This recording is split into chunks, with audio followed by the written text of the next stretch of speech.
إن الحمد لله نحمده ونستعينه ونستغفره ونعوذ بالله من شرور أنفسنا ومن سيئات أعمالنا من يهده الله فلا مضل له ومن يضلل فلا هادي له وأشهد أن لا إله إلا الله وحده لا شريك له وأشهد أن محمدا عبده ورسوله يا أيها الناس اتقوا ربكم الذي خلقكم من نفس واحدة وخلق منها زوجها وبث منهما رجالا كثيرا ونساء واتقوا الله الذي تساءلون به والأرحام إن الله كان عليكم رقيبا يا أيها الذين آمنوا اتقوا الله حق تقاته ولا تموتن إلا وأنتم مسلمون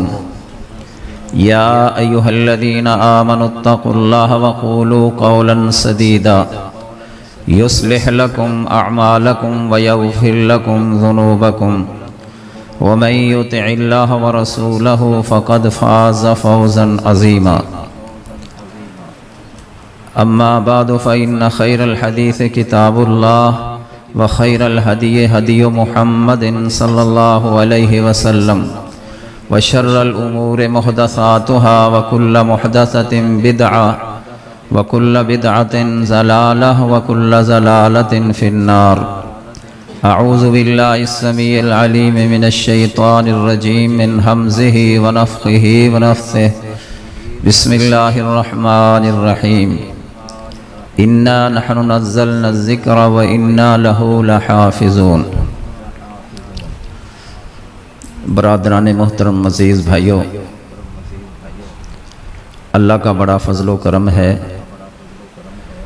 اس مالک کی بڑی کرم نوازی ہے جس نے ہمیں مسلمان بنایا، مسلمانوں کے گھر پیدا فرمایا۔ آج مجھے بڑی خوشی ہو رہی ہے کہ جس مسجد کی بنیاد رکھی تھی، مدرسے کی بنیاد رکھی تھی، ماشاءاللہ آج یہ مسجد، یہ مدرسہ علاقے کی ایک پہچان بن چکا ہے۔ بیٹا شاہد رفیق یہ میرے شاگرد ہیں، صرف شاگرد ہی نہیں، شاگرد رشید ہیں، اور مولانا یحییٰ صاحب بھی بیٹھے ہیں، یہ پرانے شاگرد رشید ہیں۔ اللہ ان کو جزائے خیر دے۔ آج اس ادارے کو دیکھ کر، مسجد کو دیکھ کر بڑی خوشی ہو رہی ہے۔ اللہ تعالیٰ ان کو مزید دین کا خادم بنائے اور دنیا آخرت کی بھلائیاں نصیب فرمائے۔ آپ جتنے ساتھی تشریف لائے ہیں، میری دلی دعا ہے یا اللہ ان کا یہاں آنا، بیٹھنا، سننا سنانا قبول و منظور فرما، اور کل قیامت کے دن ان کا یہاں بیٹھنا اللہ کی رضا کے لیے نیکیوں والے پلڑے میں شامل فرما۔ بیٹا شاہد رفیق جو ہیں، ان کے والد محترم دنیا سے چلے گئے ہیں، ہم نے بھی چلے جانا ہے۔ بڑے اچھے آدمی تھے، اکثر وہ مجھ سے مسائل پوچھتے ہی رہتے تھے، تو پوچھ کر ہی وہ آدھے عالم بن گئے تھے۔ آج دنیا سے چلے گئے ہیں، تو بیٹا شاہد رفیق جو دین کا کام کر رہے ہیں، انشاءاللہ وہ اپنے والد محترم کے لیے صدقہ جاریہ ہوں گے۔ نیک بیٹا جو ہوتا ہے یہ صدقہ جاریہ ہے۔ میں نے صرف 3 باتیں کرنی ہیں، مختصر بیان ہوگا، صرف 3 باتیں ہیں کہ قرآن مجید جو پڑھنے پڑھانے والے ہیں ان کی فضیلت کیا ہے، اور قرآن مجید کی اللہ پاک نے حفاظت کس طرح فرمائی ہے۔ تیسری چیز جو قرآن مجید اللہ پاک نے یہ کتاب ہمارے اوپر نازل فرمائی ہے، تو قرآن مجید کے نزول کا، نازل ہونے کا مقصد کیا ہے؟ بس 3 باتیں مختصر ہوں گی۔ مسلم شریف میں حدیث آتی ہے کہ مکہ کا گورنر سیدنا عمر رضی اللہ تعالی عنہ کے دور میں مکہ مکرمہ کا گورنر نافع بن عبد الحارث رضی اللہ عنہ تھے۔ یہ مکہ کا گورنر ہے۔ ایک دفعہ سیدنا عمر رضی اللہ تعالی عنہ دورے پر آئے۔ ایک عسفان شہر ہے مکہ مکرمہ کے قریب، عسفان شہر، تو وہاں گورنر صاحب سے ملاقات ہوئی نافع بن عبد الحارث سے۔ تو کہا آپ گورنر ہو کر مکہ مکرمہ کو چھوڑ کر، آخر لوگوں کی ضروریات ہوتی ہیں، تو آپ گورنر ہیں، تو آپ عسفان علاقے میں لگے پھرتے ہیں، تو اپنی جگہ پر کس کو چھوڑ کر آئے ہیں؟ تو وہ فرمانے لگے کہ میں اپنی جگہ پر ابن ابزہ کو چھوڑ کر آیا ہوں۔ ابن ابزہ یہ عبد الرحمن بن ابزہ ہیں۔ کہا وہ کون ہے جس کو اپنا نائب بنا کر آئے ہیں؟ تو ابن ابزہ کون ہے؟ کہا مولم من الموالی، وہ آزاد کردہ غلاموں میں سے ایک غلام ہے جس کو میں اپنا نائب بنا کر آیا ہوں۔ تو سیدنا عمر رضی اللہ تعالیٰ عنہ فرمانے لگے کہ تمہیں کوئی اور آدمی ملا ہی نہیں، ایک غلام کو آپ نے پکڑ کر اپنا نائب بنا دیا ہے۔ عربوں کے اندر غلاموں کی کوئی اتنی عزت نہیں ہوتی تھی۔ تو انہوں نے فرمایا میں نے ابن ابزہ کو اس لیے اپنا نائب بنایا ہے، یہ ہے تو بے شک غلام، آزاد کردہ غلام ہے، انہو قارئ للقرآن و عالم بالمیراث، اس کے پاس قرآن کا علم ہے، قرآن کے قاری ہیں۔ عربی کے اندر جب حدیث میں قارئ کا لفظ آئے تو اس کا معنی قاری بھی اور عالم دونوں ہی ہوتا ہے۔ یہ قرآن کا قاری بھی ہے، عالم بھی ہے، اور علم وراثت میں ماہر ہے، اس لیے میں ان کو اپنا نائب بنا کر آیا ہوں۔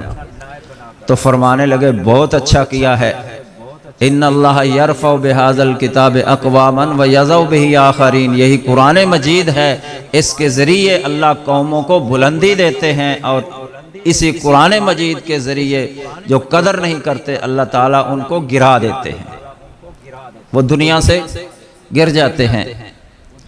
اب بھائیو اس پر غور کیا ہے کہ ایک غلام، آزاد کردہ غلام، غلاموں کو کون پوچھتا تھا؟ آج یہ گورنر کا نائب بنا ہے قرآن کی برکت سے۔ تو قرآن مجید کی اتنی فضیلت ہے۔ اسی طریقے سے حضرت عمر بن سالمہ رضی اللہ تعالیٰ عنہ یہ چھوٹے تھے، ان کا قبیلہ جب مسلمان ہوا تو یہ قافلوں سے قرآن سنتے رہتے تھے۔ فتح مکہ کے بعد کہتے ہیں ہمارا قبیلہ گیا اور اسلام قبول کیا، آپ نے نماز سکھلائی، فرمایا جماعت وہ کرائے جو قرآن کا زیادہ قاری ہے۔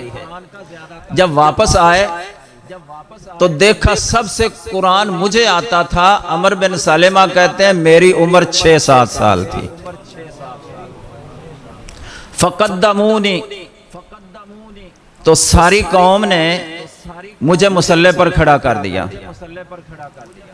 میں نے جماعت کرائی، پیچھے اللہ کے بڑے بڑے بزرگ بھی ہیں اور ادھیڑ عمر بھی ہیں، نوجوان بھی ہیں۔ انا ابن 6 او 7 سنین، میں 6 یا 7 سال کا بچہ تھا۔ یہ بچے میرے خیال ہے 6-7 سال سے یہ بھی زیادہ ہوں گے۔ جب جماعت کروائی نا ایک قمیض پہنی ہوئی تھی، تو عورتیں بھی پیچھے نماز پڑھتی تھیں۔ جب وہ سجدے میں گئے تو سجدے سے اٹھتے تھے تو بے ستر ہو گئے، قمیض اوپر اٹھ گئی۔ نماز کے بعد ایک عورت نے کہا بھی اپنے قاری صاحب کا ستر تو ڈھانکو، قمیض چھوٹا تھا۔ اس کے بعد کہتے ہیں کہ تمام نے مل کر، چونکہ غربت تھی، پیسے اکٹھے کر کے میرے لیے ایک قمیض لمبی بنوائی۔ میں اتنا خوش ہوا کہ کبھی کسی چیز سے اتنا خوش نہیں ہوا تھا، بڑی مجھے خوشی ہوئی۔ تو بھائیو، اب بچے کو اس مسلح پر کس نے کھڑا کیا ہے؟ قرآن مجید نے، کہ جب دیکھا کہ مجھ سے زیادہ کوئی قرآن کا قاری نہیں تھا، قرآن زیادہ نہیں جاننے والا تھا، تو میں مسلح پر کھڑا ہوا۔ اللہ اکبر۔ تو فضیلت کے لیے تو بہت فضائل قرآن پہ حدیثیں آتی ہیں، میں صرف ایک دو مثالیں دے کر آگے جا رہا ہوں۔ وہ مسلمان بڑے خوش نصیب ہیں جن کے بچے قرآن مجید کے حافظ بنے، قاری بنے، پھر عالم بھی بنے۔ یہ عمر فاروق صاحب جو شاعر ہیں، اللہ ان کو جزائے خیر دے، ویسے زیادہ ہی تعریف کر دی ہے، بہرحال ان کا حسن ظن ہے۔ ماشاءاللہ آپ کو جب تقریر سنائیں گے تو آپ خوش ہو جائیں گے۔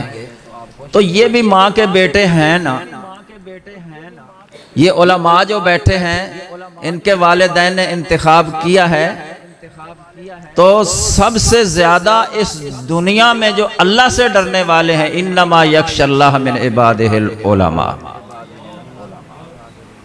انما یہ کلمہ حصر ہے، جیسے آتا ہے نا انما الہکم الہ واحد، یہ بھی کلمہ حصر ہے کہ اللہ کے سوا کوئی معبود ہے ہی نہیں۔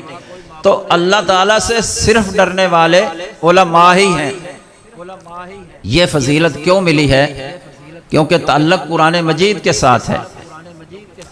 اور الحمدللہ جس طرح انہوں نے تعارف کروایا ہے نا جامعہ اسلامیہ سلفیہ کا، تو ہم الحمدللہ بچوں کو پڑھاتے بھی ہیں اور تربیت بھی کرتے ہیں۔ ایک بچہ جو تربیت یافتہ ہے، میری طرف دیکھیں، ایک پانی کا گلاس ہے، پانی کا گلاس، پانی کا گلاس لے کر بیٹھ جاتا ہے، بیٹھ کر پینا سنت ہے۔ ایک سنت پر عمل ہوا، دائیں ہاتھ میں پانی کا گلاس لیتا ہے، سجے ہاتھ میں، دو سنتوں پر عمل ہوا۔ پانی پیتے ہوئے اللہ کا نام لیتا ہے، بسم اللہ پڑھتا ہے، تین سنتوں پر عمل ہو گیا۔ پانی پیتے ہوئے تین سانس نکالتا ہے، نبی پاک تین سانس نکالتے تھے، جیسے مسلم شریف میں حدیث آتی۔ پانی کا گلاس پیا، پھر ہٹا لیا، پھر پیا، پھر ہٹا لیا، پھر پیا، پھر ہٹا لیا، تین سانسوں میں ایک گلاس مکمل کیا ہے۔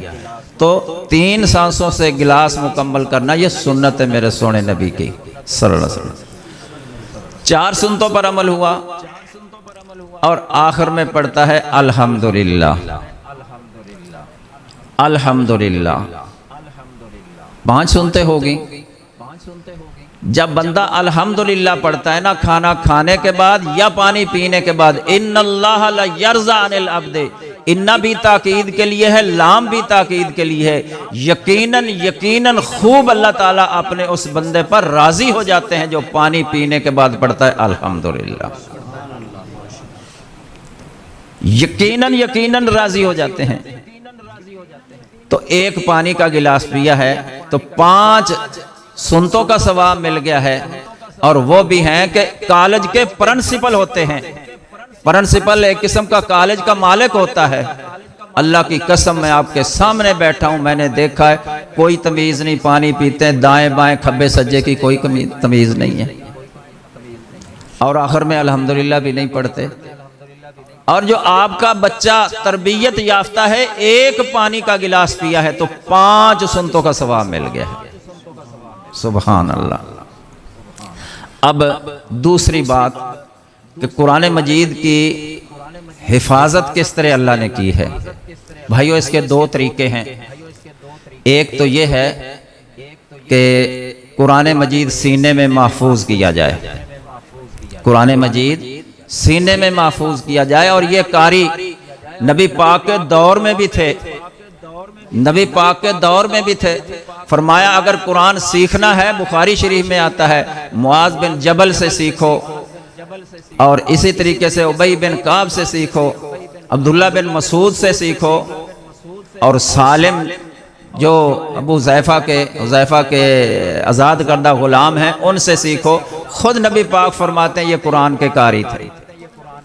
اور 70 قاریوں کی تو حدیث آپ نے سنی ہے، 70 قاری جو آپ نے ایک علاقے میں بھیجے تھے، اور ان ظالموں نے بڑی بے دردی اور بے جگری سے بڑی تکلیفوں کے ساتھ 70 قاری ہی شہید کر دیے۔ اور 1 مہینہ نبی پاک نے فجر کی نماز میں قنوت نازلہ کے اندر بد دعا کی۔ فوت ہوتے ہوئے انہوں نے اللہ سے دعا کی کہ اللہم بلغ عنا نبینا، یا اللہ ہماری خبر ہمارے سونے نبی تک پہنچا دے کہ ہم کس حالت میں ہیں۔ پھر جب شہید ہو گئے تو جنت میں پہنچ کر اللہ سے دعا کی کہ بلغو عنا قومنا، ہماری قوم کو پہنچا دو کہ اللہ ہم پر راضی ہو گیا، ہم اللہ پر راضی ہو گئے، اللہ کی جنتوں میں پہنچ گئے۔ یہ جو 70 کے 70 تھے، قاری تھے، ان کے سینوں میں قرآن تھا۔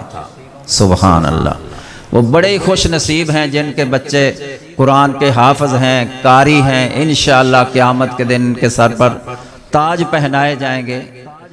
اللہ تعالیٰ ان کے بچوں کی زندگیاں دراز فرمائے، اور ان کے والدین کو بھی اللہ اور زیادہ توفیق دے۔ اصل کام کرنے والا یہی ہے۔ اور دوسرا طریقہ ہے تحریر سے۔ نبی پاک صلی اللہ علیہ وسلم جب کوئی آیت نازل ہوتی تو حضرت زید بن ثابت کو بلا کر لکھوا دیتے۔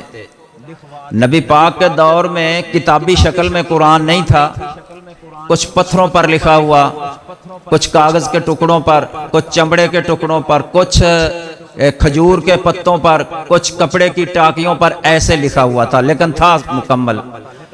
جب صدیق اکبر کا دور آیا رضی اللہ تعالی عنہ، تو جنگ یمامہ میں جو مسیلمہ کذاب کے ساتھ جنگ ہوئی، اللہ نے مسلمانوں کو فتح نصیب فرمائی، اور اس میں کافی قاری بھی شہید ہو گئے تھے۔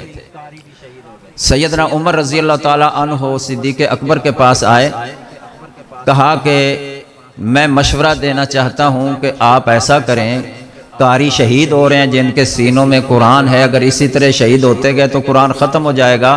میرا مشورہ یہ ہے کہ آپ ایک کتابی شکل دے دیں، جو آپ کے پاس تحریریں ہیں اکٹھی کر کے آپ ایک جگہ میں ایک قرآن کی شکل میں، کتاب کی شکل میں محفوظ کریں۔ حضرت ابوبکر صدیق رضی اللہ تعالی عنہ فرمانے لگے، عمر جو کام میرے نبی نے نہیں کیا ہے میں نہیں کر سکتا۔ یہ بخاری شریف میں حدیث میں آپ کو ترجمہ سنا رہا ہوں۔ جو کام میرے سونے نبی نے نہیں کیا میں ابو بکر کیسے وہ کر سکتا ہوں؟ سیدنا عمر سمجھانے لگے، بھی اللہ کے نبی نے لکھوایا تو ہے، چلو الگ الگ چیزوں پر، ایک کتابی شکل میں نہیں ہے، تحریریں تو محفوظ ہی ہیں، انہی تحریروں کو پکڑ کر ایک جگہ پر جمع کر دینا ہے، اس میں نئی بات کون سی ہے؟ سمجھاتے رہے، کہتے ہیں حتیٰ شرح اللہ صدری، حتیٰ کہ اللہ نے میرا سینہ کھول دیا۔ کہا جی بالکل ٹھیک ہے۔ زید بن ثابت کو بلایا، کہنے لگے آپ نبی کے کاتب ہیں اور ہمیں اعتماد ہے، آپ ایسا کریں کہ ہم آپ کے پاس یہ چیزیں مہیا کر دیتے ہیں اور قاری بھی بٹھا دیتے ہیں، آپ ایسا کریں کہ ایک جگہ پر پورے قرآن کو نہ جمع کر دیں۔ وہ بھی فرمانے لگے کہ وہ کام جو نبی نے مجھ سے نہیں کروایا آپ کروانا چاہتے ہیں، میں نہیں کر سکتا۔ بڑی مشکل بن گئی، پریشان ہو گئے۔ کہتے ہیں اتنی پریشانی ہوئی کہ اگر مجھے کہا جائے یہ پہاڑ کاٹ کاٹ کر ایک جگہ سے دوسری جگہ لے جاؤ، یہ آسان تھا پہاڑ کو کاٹ کر دوسری جگہ پر لے جانا، لیکن یہ کام مشکل تھا جو نبی سونے نے نہیں کروایا تھا، میں وہ کروں۔ خیر وہ سمجھاتے رہے، کہتے ہیں حتیٰ کہ اللہ نے میرا سینہ بھی کھول دیا، جس چیز کے لیے اللہ پاک نے صدیق اکبر کا سینہ کھول دیا تھا رضی اللہ عنہ۔ کہا جی ٹھیک ہے، اب تحریریں ان کے پاس ساری مہیا کر دیں، قاری بھی بٹھا دیے۔ فرمایا اگر اختلاف ہو جائے لغتوں میں، 7 قراتوں پر تھا، تو قریش کی لغت میں لکھنا، کیونکہ قرآن مجید زیادہ تر قریش کی لغت میں نازل ہوا ہے۔ قرآن مجید کا نسخہ تیار ہو گیا۔ صدیق اکبر رضی اللہ عنہ کے دور میں یہ رہا، جب دنیا سے چلے گئے تو پھر یہ نسخہ سیدنا عمر کے پاس آ گیا۔ حضرت عمر فاروق رضی اللہ تعالیٰ عنہ کے دور میں یہی نسخہ رہا۔ ان کی وفات کے بعد یہ نسخہ ان کی بیٹی حفصہ رضی اللہ تعالیٰ عنہا جو ام المومنین ہیں، یہ قرآن ان کے پاس چلا گیا۔ جب حضرت عثمان رضی اللہ تعالیٰ عنہ خلیفہ بنے تو انہوں نے پھر کہا ام المومنین اماں جان، آپ وہ قرآن جو آپ کے پاس ہے، آپ کے ابو دے کر گئے، وہ ہمیں دے دو۔ کہا جی ٹھیک ہے۔ انہوں نے ایسا کیا کہ پورے علاقوں سے جو تحریریں تھیں منگا کر الگ کر دیں، اور یہ قرآن مجید جو صدیق اکبر سے چلا آ رہا تھا، اس کے کئی نسخے بنا کر مختلف ملکوں میں بھیج دیے۔ آج ہمارے پاس جو ہے نا قرآن مجید جس کو ہم پڑھتے ہیں، یہ وہی نسخہ ہے جو صدیق اکبر نے تیار کروایا تھا۔ تو اس طریقے سے یہ قرآن مجید محفوظ ہوا ہے۔ سینوں میں بھی ایک طریقہ ہے کہ سینہ بسینہ، ماشاءاللہ کتنے ہی قاری ہیں سعودی عرب میں، مصر میں، پاکستان، ہندوستان، اسی طریقے سے یہ نبی پاک سے آ رہے ہیں اور قیامت تک انشاءاللہ رہیں گے، اور تحریر میں بھی حفاظت ہوگی۔ اب قرآن مجید کے نزول کا مقصد کیا ہے؟ بھائیو یہ 6 چیزوں کی اصلاح کے لیے قرآن مجید آیا۔ عموماً یہ 6 چیزیں بنتی ہیں، باقی چیزیں بھی ان میں آ ہی جاتی ہیں۔ 6 چیزیں ہیں: دین، جان، مال اور عزت، نسل، ان 6 چیزوں کی حفاظت کے لیے۔ اور قرآن مجید کا اسلوب یہ ہے کہ ان 6 چیزوں کی اصلاح میں عمل کروانے کے لیے مختلف اسلوب ہیں۔ کبھی تو اللہ نے فرمایا میں یطع اللہ والرسول، جو اللہ کی اطاعت کرتا ہے، اللہ کے رسول کی اطاعت کرتا ہے، تو اللہ اس کو اپنی جنتوں میں داخل فرمائیں گے۔ یدخلوا جنات تجری من تحتها الانہار۔ اور ومن یعص اللہ ورسولہ، جو اللہ کی نافرمانی کرتا ہے، اللہ کے رسول کی نافرمانی کرتا ہے، اللہ اس کو جہنم میں داخل کریں گے۔ کبھی قرآن نے یہ اسلوب اختیار کیا ہے کہ پہلی قوموں کا تذکرہ کیا ہے۔ پہلی قومیں جنہوں نے اپنے اپنے انبیاء کی باتوں کو مانا، وہ جنت کے مالک بن گئے، اور جنہوں نے نافرمانی کی وہ دنیا میں بھی ذلیل ہوئے کہ ان پر مختلف عذاب اور جہنم کے اندر آخرت میں بھی داخل ہو جائیں گے۔ اکفارکم خیر من اولئکم ام لکم براۃ فی الزبر۔ فرمایا اکفارکم خیر، اے مکہ کے کافروں، کیا یہ کافر بہتر ہیں یا پہلے وہ تو نافرمانیاں کریں اور ان پر عذاب آ جائے، اور یہ جو مرضی کرتے جائیں، نافرمانی بھی کریں، نبی کو تنگ کریں، ان کو کوئی کچھ بھی نہ کہے؟ ام لکم براۃ فی الزبر، یا ان کے پاس کوئی اللہ نے چٹھی دی ہے، خط دیا ہے مکہ والوں کو کہ جو آپ مرضی کرتے رہیں، نبی کو بھی تنگ کریں، آپ کو کچھ نہیں ہوگا؟ نہیں، آپ پر بھی عذاب آئے گا، اور بدر کے دن آیا بھی۔ اور کبھی یہ اسلوب اللہ نے اختیار کیا ہے کہ بندہ جب بندے پر احسان کرتا ہے، کسی کو کپڑے لے کر دے دیتا ہے، جوتا لے کر دیتا ہے، کسی کو پیسے دے دیتا ہے، کسی کا علاج کرواتا ہے، کسی کے پاس علاج کے پیسے نہیں وہ دے دیتا ہے، تو زندگی میں اگر وہ انسان کا بچہ ہے تو اس احسان کو یاد رکھے گا کہ آج یہ کسی مشکل میں ہے تو ایک وقت تھا میرے ساتھ اس نے تعاون کیا تھا، خیر خواہی کی تھی، میرے ساتھ اس نے مدد کی تھی، میری مدد کی تھی، تو وہ ضرور احسان مند ہوگا۔ اللہ تعالیٰ فرماتے ہیں فَاذْكُرُوا آلَاءَ اللہ، اللہ کی نعمتوں کو یاد کرو۔ اللہ فرماتے ہیں میں نے تمہیں کتنی نعمتیں دی ہیں، تو میرا بھی تو حق بنتا ہے کہ اتنی نعمتیں کھا کر میری بات مانو اور عمل کرو۔ اور اسی طریقے سے احادیث میں آتا ہے کہ من بدل دینہ فاقتلوہ، جو دین میں تبدیلی کر دے، یہ دین کی حفاظت، اس کو قتل کر دو۔ جو مرتد ہو جائے اس کی سزا قتل ہے، اور قتل کیے بھی گئے صحابہ کے دور میں بھی جو مرتد ہو جاتے تھے۔ اسی طریقے سے مال کی حفاظت کی ہے، فرمایا السارق والسارقۃ فاقطعوا ایدیہما، چور مرد یا عورت اگر چوری کرے تو اس کے ہاتھ کاٹ دو، اور اگر ڈکیٹی کرے، اگر کوئی ڈکیٹی کرے تو اس کی کیا سزا ہے؟ اللہ فرماتے ہیں الذین یحاربون اللہ ورسولہ ویسعون فی الارض فسادا ان یقتلوا او یصلبوا او تقطع ایدیہم من خلاف۔ فرمایا جو ڈکیٹی کرے، چلتے راستے میں لوگ ڈکیٹیاں کرتے ہیں، رو کر پستول دکھا کر کہتے ہیں جو کچھ ہے دے دو، موٹر سائیکل بھی ہمیں دے دو، استغفر اللہ۔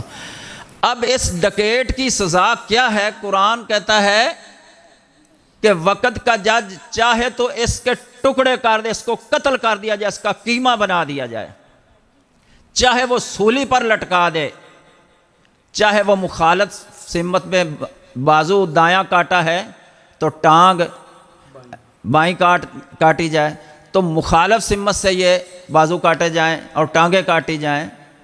بھائیو ذرا غور کریں، اگر قرآن پر عمل ہو کہ اگر کوئی ڈکیٹی کرتا ہوا پکڑا جائے، بورے والا میں اعلان ہو جائے کہ فلاں تاریخ میں اس کو سولی پر لٹکایا جائے گا، اس کو قتل کیا جائے گا، پورے علاقے والے اکٹھے ہو جائیں اور سب کے سامنے اس کو قتل کیا جائے، یہ کون ہے؟ یہ ڈکیٹی کرنے والا ہے، اور اللہ کا قرآن کہتا ہے این یقتلوا، اس لیے ہم اس کی گردن اتار رہے ہیں۔ کیوں جی؟ یہ ڈکیٹی روک نہیں جائے گی؟ آج ڈکیٹی کر کے جاتے ہیں، وہ تھانے میں جاتا ہے، پیچھے سفارشی پہنچ جاتے ہیں، MNA پہنچ جاتے ہیں، جناب یہ میرا ووٹر ہے، کوئی بات نہیں، غلطی ہو گئی ہے، ہیں اس کو چھوڑ دیں۔ قرآن پر عمل نہیں ہے۔ اللہ کی قسم قرآن پر عمل ہو تو امن ہی امن ہے۔ قرآن آیا ہی ہماری اصلاح کے لیے ہے۔ اسی طرح جو زنا کرتا ہے، زانی کی سزا پتہ کیا ہے؟ بڑی سخت ہے۔ الزانیۃ والزانی فاجلدوا کل واحد منہما مئۃ جلدہ ولا تاخذکم بہما رأفۃ فی دین اللہ۔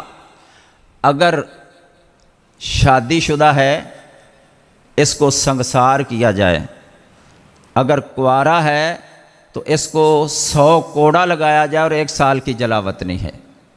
اگر شادی شدہ ہے تو اس کو چھوڑنا ہی نہیں، گڑھا کھود کر لوگ جمع ہو جائیں، اس کو پتھر مارنے، مارو پتھر، مار جب تک جان نہیں ختم ہوتی، اس کو چھوڑنا ہی نہیں۔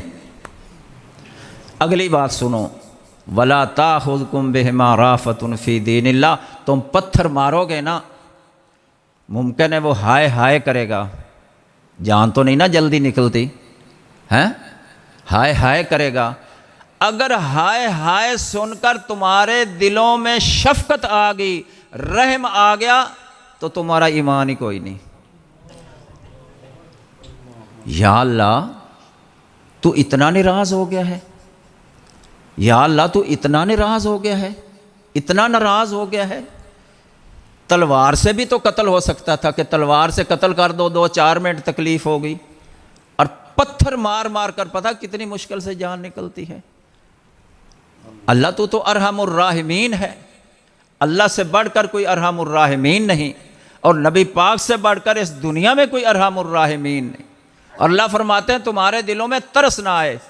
اس کی وجہ یہ ہے کہ اس زانی نے، خبیث نے، جو شادی شدہ ہو کر اس نے نسل کو تباہ کر دیا ہے، اب یہ بے ایمان شادی شدہ ہو کر کسی کی عورت سے زنا کرے گا، اس سے بچہ پیدا ہوگا، تو بچہ جس کو ابو ابو کہہ رہا ہے اس کا ابو ہے نہیں،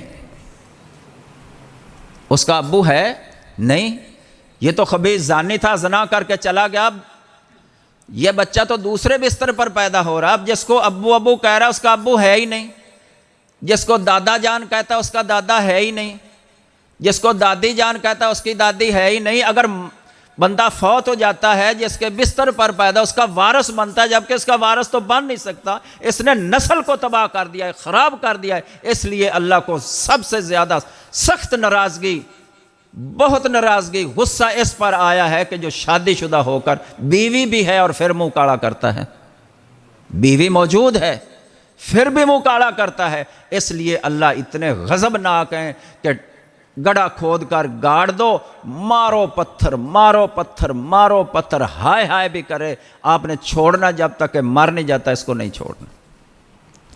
کیوں جی؟ اگر اس طرح سے زانی کو پکڑ کر علاقے کے لوگ جمع کر کے کیا جائے، زنا ختم ہو جائے گا کہ نہیں؟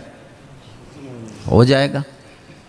یہی وجہ ہے کہ ہم قرآن پر عمل کرتے نہیں۔ قرآن مجید تو ان چیزوں کی اصلاح کے لیے آیا ہے، اصلاح کے لیے آیا ہے، اور یہ دروازے ہی بند کر دیے ہیں برائی کے، جن سے برائی داخل ہوتی ہے۔ میری طرف دیکھیں، یہ آنکھ دیکھ رہے ہو، اگر نجائز کسی کو کوئی آنکھ نکالتا ہے تو 50 اونٹ دیت ہے، 50 اونٹ، پورے بندے کی آدھی دیت ہے، یا اس کی آنکھ نکالی جائے گی، آنکھ کے بدلے آنکھ۔ اگر دیت پر راضی ہوگا تو ایک آنکھ کی دیت 50 اونٹ ہے۔ اگر یہی آنکھ کسی کے گھر میں گئے ہو تو طریقہ یہ ہے کہ دروازہ کھٹکھٹاؤ اور الگ کھڑے ہو جاؤ، دروازہ کھٹکھٹاؤ، سلام کہو، الگ کھڑے ہو جاؤ۔ اگر آپ دروازہ کھٹکھٹا کر ایسے دیکھتے ہیں سوراخوں سے، اور اندر سے مالک نے کوئی تیر یا لوہے والی چیز ماری اور آپ کی آنکھ نکل گئی ہے، اللہ کی قسم ایک ٹکے کے برابر بھی نہیں، کوئی قیمت نہیں، کیونکہ اس میں خیانت آ گئی ہے، اس میں نافرمانی آ گئی ہے۔ یہی آنکھ تھی، اس کے 50 اونٹ اس کی قیمت ہے، اور اس میں نافرمانی آئی ہے تو اب ٹکے کے برابر بھی اس کی قیمت نہیں رہے گی۔ کیوں بلا؟ کہ انہی آنکھوں کے ذریعے تو انسان زنا تک پہنچتا ہے، تو اللہ نے دروازے ہی بند کر دیے ہیں زنا کے، کیونکہ اس سے نسل بگڑ جاتی ہے۔ اسی طریقے سے کسی پر کوئی بہتان لگاتا ہے تو عزت محفوظ نہیں رہتی۔ کچھ لوگ بہتان، وہ تو زبان سے لفظ نکال دیتے ہیں، تو فرمایا جو کسی پر بہتان لگاتا ہے اس کے لیے 40 کوڑے ہیں، 80 کوڑے ہیں، 80 کوڑے ہیں، تاکہ اس کو پتہ چلے کہ کسی کی عزت کو برباد کرنا، کسی کی عزت کو برباد، ایک عزت دار ہے اور بیٹھے گھر مرد یا کسی عورت، عورتیں بھی بہتان لگا دیتی ہیں، مرد بھی بہتان، وہ معمولی سمجھتے ہیں اس چیز کو، وہ معمولی سمجھتے ہیں کہ شہی کوئی نہیں، فوراً بہتان لگا دیتے ہیں۔ استغفر اللہ۔ ان الذین یرمون المحصنات الغافلات المؤمنات لعنوا فی الدنیا والآخرہ، وہ لعنتی بھی ہیں، اس بہتان لگانے پر لعنت بھی پڑے گی، بہتان لگانے والے پر اللہ کی لعنتیں بھی ہیں اور کوڑے بھی ہیں۔ اسی طریقے سے جو شراب پیتا ہے اس سے عقل برباد ہوتی ہے، تو اللہ نے عقل کی بھی حفاظت کی ہے۔ شرابی جو شراب پیتے ہیں اس کو ماں بہن کا ہی نہیں پتہ ہوتا، شراب جو پینے والے ہوتے ہیں پتہ ہی نہیں ہے۔ اللہ اکبر۔ فرمایا اس کو 40 کوڑے لگیں گے۔ کتنے لگیں گے؟ 40 کوڑے لگیں گے۔ 40 کوڑے وہ ہمارے کوڑے نہیں ہیں، ایک ایک کوڑے سے جان نکل جاتی ہے۔ جب کوڑے 40 لگیں گے بھلا دوبارہ شراب پیے گا؟ لیکن ایک بات یاد رکھیں، ساتھ لعنت نہیں کرنی۔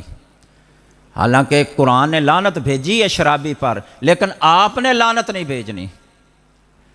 آخری باتیں، لعنت والا مسئلہ بھی میں آپ کو سمجھا دوں کہ ہم اس کو معمولی سمجھتے ہیں، اور یار تو بڑا لعنتی ہے، خامد بیوی پر ناراض ہو گیا تو بڑی لعنتی ہے، باپ بیٹے پر ناراض ہو گیا تو بڑا لعنتی ہے، استاد شاگرد پر ناراض ہو گیا تو بڑا لعنتی ہے۔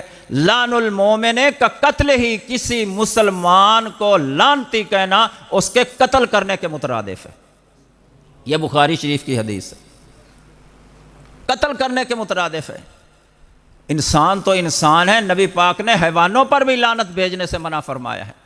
ایک قافلے میں جا رہے تھے، ایک عورت نے جو اونٹنی پر سوار ہے، اس کی سواری نے اڑی کی ہوگی، اس نے کہا لعنہ اللہ، اللہ میری اس سواری پر لعنت بھیجے، یہ لعنتی ہے میری سواری۔ نبی پاک نے سن لیا،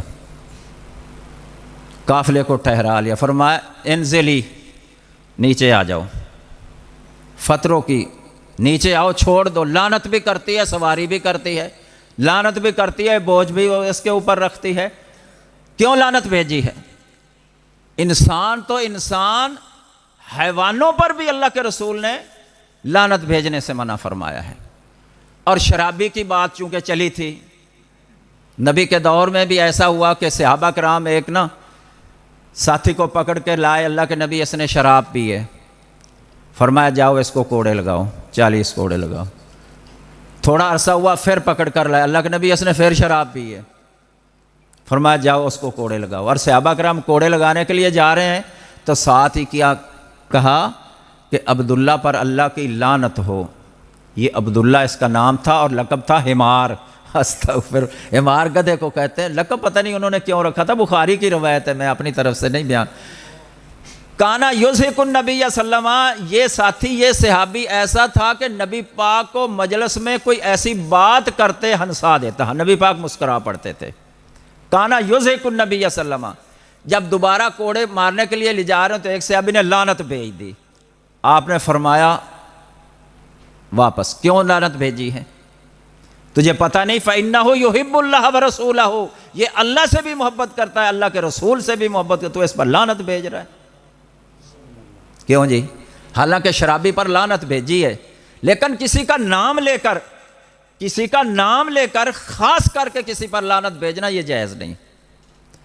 حتیٰ کہ کافر، مثلا میرے سامنے کوئی کافر کھڑا ہے، بالکل کافر ہے، نہ اللہ کو مانتا ہے نہ اللہ کے رسول کو مانتا ہے، یہ اگر اللہ کو مانتا ہے رسول کو نہیں مانتا، کافر ہی ہے، اس پر بھی میں لعنت نہیں بھیج سکتا۔ بخاری شریف میں حدیث آتی ہے، نبی کریم صلی اللہ علیہ وسلم نے 3-4 کافروں پر لعنت بھیجی، صفوان بن امیہ پر لعنت ہو، سہیل پر لعنت ہو، حارث بن ہشام پر لعنت ہو، اس طرح ایک اور صحابی کا نام یاد نہیں، لعنت بھیجی تو اللہ نے فوراً جبریل کو بھیج دیا، فرمایا لیس لک من الامر شیء، اے میرے سونے نبی آپ کیوں لعنت بھیج رہے ہیں؟ ہو سکتا ہے جن پر لعنت بھیج رہے ہیں ملعون قرار دے رہے ہیں، کل یہی مسلمان ہو کر جنت کے وارث بن جائیں۔ آپ کو کس نے اجازت دی ہے؟ اور اللہ کا ایسا کرنا ہوا جن پر سونے نبی نے لعنت بھیجی تھی نا، یہ تینوں یا چاروں کے چارے ہی مسلمان ہو گئے اور اچھے مسلمان ہوئے۔ تو بہرحال جو ہے نا شرابی کو کوڑے مارتے ہوئے نا اس پر لعنت نہیں بھیجنی، منہ سے بکواس نہیں کرنا، بس کوڑے مار دو۔ تو ان چیزوں کی اصلاح کے لیے آج اگر قرآن پر عمل ہو جائے، ان کی جان بھی محفوظ، مال بھی محفوظ۔ جان اگر قتل کرتا ہے، قتل کا بدلہ قتل ہے، یہ بات لمبی نہ ہو جائے۔ آنکھ نکالتا ہے، اس کی آنکھ نکالو، انگلی کاٹتا ہے تو اس کے 5 اونٹ ہیں، آنکھ نکالتا ہے تو 50 اونٹ ہیں، اگر پورا انسان قتل ہو جاتا ہے تو 100 اونٹ ہے، اور قتل کا بدلہ قتل ہے۔ فرمایا قصاص میں وفی القصاص حیات یا اولی الالباب، قصاص میں تمہاری زندگی ہے۔ آج ایک آدمی کو قتل کے بدلے قتل کیا جائے گا، باقیوں کو پتہ چل جائے گا کہ میں قتل کروں گا تو میں بھی رگڑا جاؤں گا۔ تو جان بھی محفوظ، عزت بھی محفوظ، مال بھی محفوظ، نسل بھی محفوظ اور دین بھی محفوظ، اگر قرآن مجید پر عمل کیا جائے۔ عمل نہیں کریں گے تو ہم محفوظ نہیں رہ سکیں گے۔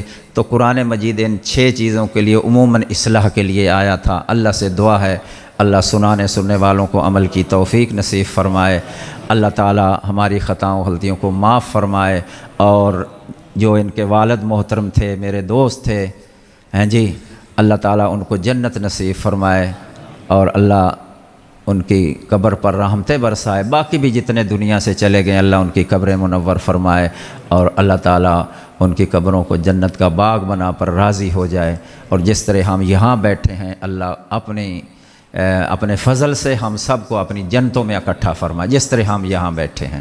اللہ کے آگے مشکل نہیں۔ وآخر دعوانا الحمدللہ رب العالمین۔ آخر میں انشاءاللہ ہمارے شاعر صاحب کریں گے۔ والد محترم تو دنیا سے چلے گئے، کہہ رہے ہیں میری والدہ صاحبہ بیمار ہیں، اللہ ان کی والدہ کو صحت والی اطاعت والی، ذرا میرے لفظوں پر غور کرو، اللہ ان کی والدہ کو یا جتنے بھی بیمار ہیں اللہ صحت والی اطاعت والی لمبی زندگی نصیب فرمائے۔ ماں بڑی نعمت ہے، اللہ ان کی والدہ محترمہ یہی اب ماں والا پیار باپ والا پیار وہی دیتی ہیں، اللہ صحت تندرستی نصیب فرمائے۔ وآخر دعوانا الحمدللہ۔